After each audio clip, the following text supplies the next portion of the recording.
നമ്മെ എല്ലാവരെയും സ്നേഹിക്കുകയും നാം എല്ലാവരും സ്നേഹിക്കുകയും ചെയ്ത ബഹുമാന്യനായ ജോർജ് അച്ഛൻ ദൈവഭവനത്തിലേക്ക് മടങ്ങിയിരിക്കുകയാണ്. നമ്മെ സംബന്ധിച്ച് ഒരു വലിയ വേദനയും ദുഃഖവും അദ്ദേഹത്തിൻ്റെ കുടുംബത്തിലും സഹപ്രവർത്തകരായ വൈദികരിലും ഭദ്രാസനത്തിലും സഭയിലും അദ്ദേഹത്തെ അറിയാവുന്ന ഈ പൊതു സമൂഹത്തിലുമെല്ലാം നിറഞ്ഞു നിൽക്കുമ്പോൾ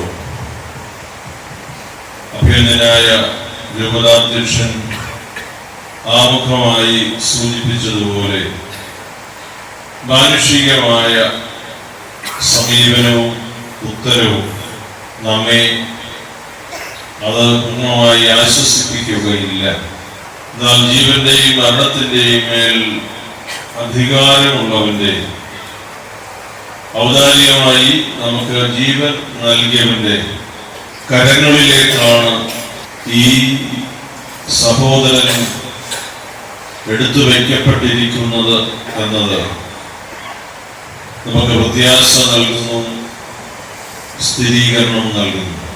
നമ്മുടെ ഒരു സാധാരണ ഗ്രാമത്തിൽ ജനിച്ച് സാധാരണ പശ്ചാത്തലത്തിൽ വളർന്ന് ഈ ഭദ്രാസനത്തിന്റെ വൈദിക സെമിനറിയിൽ വൈദികനാകുവാൻ ആഗ്രഹിച്ച് സെമിനറി പഠനം, വൈദിക പരിശീലനം പൂർത്തിയാക്കി ദിവംഗതനായ ദിവന്നാസിയോസ് പിതാവിൽ നിന്ന് പൗരോഹിത്യം സ്വീകരിച്ച് ഈ ഭദ്രാസനത്തിന്റെ അദ്ദേഹത്തിന് ഏൽപ്പിക്കപ്പെട്ട നിയോഗങ്ങളിലെല്ലാം ഹൃദയം കൊണ്ട് ചേർന്ന് നിന്ന് പ്രവർത്തിച്ച് തന്റെ ശുശ്രൂഷയുടെ മധ്യേ നാം നിരൂപിക്കാത്ത ഒരു സമയത്ത് തൻ്റെ ജീവിതത്തിന്റെ കണക്ക് ബോധിപ്പിക്കുവാൻ ജീവന്റെ ഉടയവന്റെ അടുത്തേക്ക് വിളിക്കപ്പെട്ടു.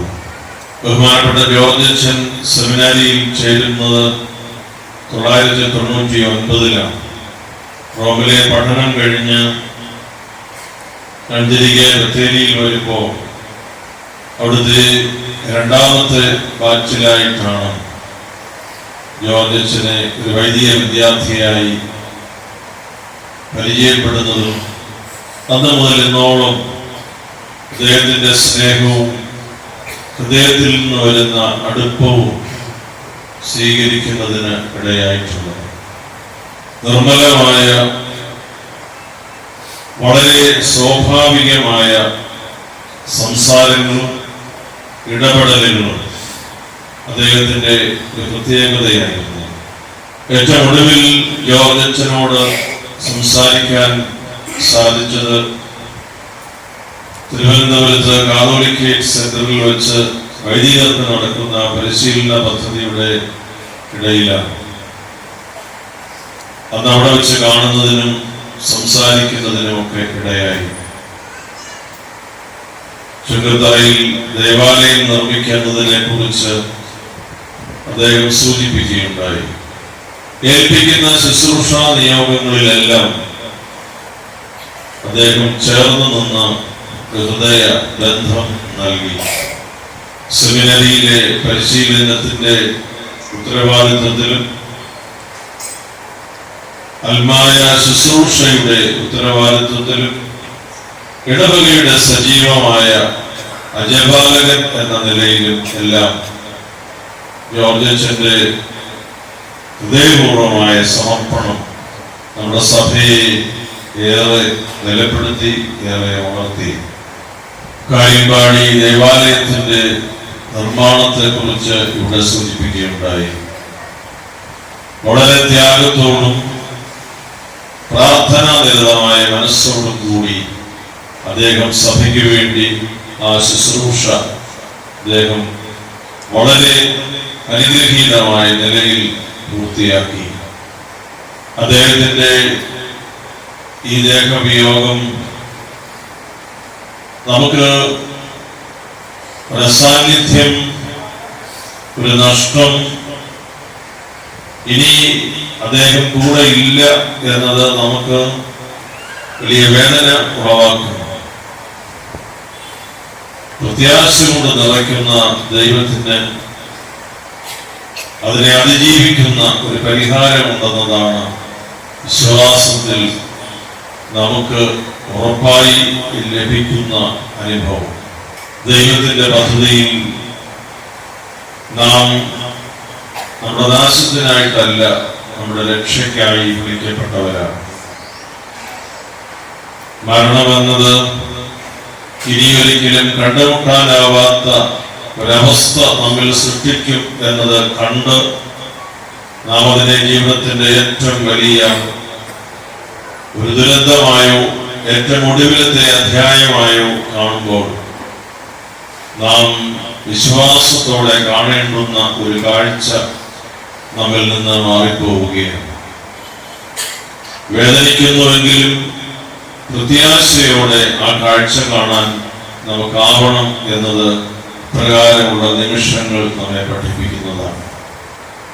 കർത്താവ് നമ്മോട് വാഗ്ദാനം ചെയ്തിരിക്കുന്നതിൽ പകുതി കാര്യം സത്യവും വിശ്വാസയോഗ്യവും ബാക്കിയുള്ളവ വിശ്വസിക്കുവാൻ പ്രയാസം എന്ന് കരുതി മാറ്റിവെക്കേണ്ടവയും അല്ലല്ലോ. നാം അവിടുത്തെ പദ്ധതിയിൽ സൃഷ്ടിക്കപ്പെട്ടവരും അവിടുത്തെ പദ്ധതി പ്രകാരം വീണ്ടെടുക്കപ്പെട്ടവരും അവിടുത്തെ പദ്ധതി പ്രകാരം അവിടുത്തോട് ചേരേണ്ടവരുമാണ്. കർത്താവിന്റെ അത്ഭുത പ്രവൃത്തികളെ കുറിച്ച് നമുക്ക് വിശ്വാസമുണ്ട്. കർത്താവ് നൽകിയിരിക്കുന്ന വാഗ്ദാനത്തെ കുറിച്ച് നാം സംശയിക്കേണ്ടതില്ല. എന്നിൽ വിശ്വസിക്കുന്നവൻ മരിച്ചാലും ജീവിക്കും എന്ന കർത്താവ് നമ്മോട് നൽകിയ വാഗ്ദാനത്തിന് മറ്റൊരു സർട്ടിഫിക്കറ്റ് ആവശ്യമില്ലല്ലോ. ജോർജൻ എവിടേക്കാണ് വിളിക്കപ്പെട്ടിരിക്കുക? ജോർജൻ ആരുടെ പക്കലാണ് ആയിരിക്കുന്നത്? ജോർജന്റെ ആത്മാവ് എവിടെയാണ് വിശ്രമിക്കുക? മാനുഷികമായ നമ്മുടെ പരിമിതമായ നമ്മുടെ അനുഭവത്തിൽ നഷ്ടബോധം എന്നത് ഏറെ വേദന ഉളവാക്കുന്നതാണ്. എന്നാൽ തിരുസാന്നിധ്യ ബോധം നമ്മെ വിശ്വാസത്തിൽ സ്ഥിരീകരിക്കണം. നമുക്ക് കാണുവാൻ പാടില്ല എങ്കിലും നാം കാണേണ്ടുന്ന ഒരു കാഴ്ച നമ്മുടെ മുൻപിൽ നമ്മുടെ കർത്താവ് നൽകിയിരിക്കുന്നു. ഇനി ശാരീരികമായി കാണുന്നതിനോ സംസാരിക്കുന്നതിനോ ഇടപഴകുന്നതിനോ സാധ്യമല്ല എന്നുള്ളത് വേദനയായി നിൽക്കുമെങ്കിലും നാം ഒടുവിൽ കാണുന്ന കാഴ്ച, നാം പ്രത്യാശയിൽ കാണേണ്ടുന്ന കാഴ്ച, അത് മറച്ചു പിടിക്കുവാൻ നമുക്കാവില്ല. ഞാൻ നിങ്ങളും ഈ കാഴ്ചയിൽ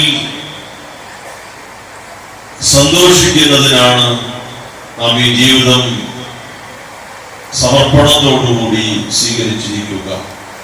ഒരു നാൾ തേജോമയമായ അവന്റെ മുഖം നാം കാണും. ഒരു നാൾ അവന്റെ തിരുസന്നിധിയിൽ എത്തി തിരുമുഖം നോക്കി നാം പറയും, കർത്താവേ നിനക്ക് മഹത്വം. ഭക്തനായ ആ മനുഷ്യൻ ലോകത്തോടും ചുറ്റുപാട് നിന്നവരോടും പറഞ്ഞു, ലോകത്തെ ഞാൻ ഓർക്കുന്നില്ല, കഷ്ടനഷ്ടം ഓർക്കുന്നില്ല, ഇപ്പോൾ എന്റെ കർത്താവിനെ ഒന്ന് കാണാം എന്ന വിചാരമേ എനിക്കുള്ളൂ. നമ്മുടെ നാട്ടിൽ ജനിച്ച് ജീവിച്ച് നമ്മുടെ നാട്ടിൽ സുവിശേഷം പ്രസംഗിച്ച് ജീവിതത്തിന്റെ ഒരു വലിയ ദാരുണമായ നിമിഷം നേരിട്ട് ബോധ്യപ്പെട്ടപ്പോൾ ആ മനുഷ്യൻ അങ്ങനെ പ്രാർത്ഥിച്ചുവെങ്കിൽ, ആ സമയത്ത് ഹല്ലേലൂയ എന്ന് പറഞ്ഞ് ദൈവത്തെ മഹത്വപ്പെടുത്തിയെങ്കിൽ, ആ കാഴ്ചയുടെ വലിയ ഫലമായി ലഭിച്ച വിശ്വാസമാണ്. അതേ, ജോർജൻ യാത്രയായിരിക്കുന്നത് ക്ലേശങ്ങളില്ലാത്ത ഒരു ലോകത്തേക്കാണ്. കർത്താവിനെ മുഖാമുഖം കാണുന്നതിന് സാധിക്കുന്ന ഒരു ലോകത്തേക്കാണ്. അവിടുത്തെ തിരുമുഖം നോക്കി നാഥ നിനക്ക് മഹത്വം എന്ന് പറയാൻ കഴിയുന്ന അനുഭവത്തിലേക്കാണ്. പുരോഹിതൻ വിശുദ്ധ കുർബാന സ്വീകരിക്കുമ്പോൾ രഹസ്യമായി ചൊല്ലുന്ന പ്രാർത്ഥന നമ്മെ എത്രയോ ഭയവിഹ്വലരാക്കുന്നതാണ്. അഖിലാണ്ടങ്ങളെ സൃഷ്ടിച്ചവൻ, ആഴങ്ങളെ ഭരിക്കുന്നവൻ, നിന്നെ ഞാൻ എൻ്റെ കൈകളിൽ എടുക്കുന്നു, നിന്നെ ഞാൻ എൻ്റെ വായിൽ ഉൾക്കൊള്ളുന്നു. ഭയത്തോടെയും സംഭ്രമത്തോടെയും ചൊല്ലുന്ന പ്രാർത്ഥനയാണ്. അഖിലാണ്ടങ്ങളെ സൃഷ്ടിച്ചവനും ആഴങ്ങളെ ഭരിക്കുന്നവനും ജ്യോതിഷന് ജീവൻ നൽകിയവനുമായ ദൈവത്തിന്റെ തിരുസന്നിധിയിൽ നിന്ന് തിരുമുഖത്ത് നോക്കി, നാഥ അങ്ങേക്ക് മഹത്വം എന്ന് പറയുന്നതിന് ഈ പുരോഹിതൻ വിളിക്കപ്പെട്ടിരിക്കുമ്പോൾ വിശ്വാസത്തിലും പ്രത്യാശയിലും നമുക്ക് കുറയ്ക്കാം. അവിടുന്ന് വാഗ്ദാനങ്ങളിൽ വിശ്വസ്തനാണ്.